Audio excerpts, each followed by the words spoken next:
Të hetojnë bilancin e pagrave, SPAK-u bën shumë mirë që të hetoj kontratën e lobimit të Partisë Demokratike në SBA se formalisht ja kërkon edhe ligji. Por çështja është se nuk u shkoi njëherë në mendje të verifikojnë se kush i mori dhe i hipi në avion disa nga biznesmenët më të mëdhenj të Shqipërisë dhe i çoi pako postale në SBA para disa muajsh.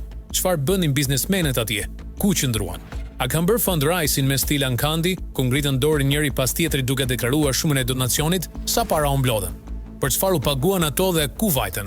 Për çështjen patriotike, dakord. Po 20 milion euro të Unazës që u kapën me presh të duar, por çfarë po shkonin në SBA?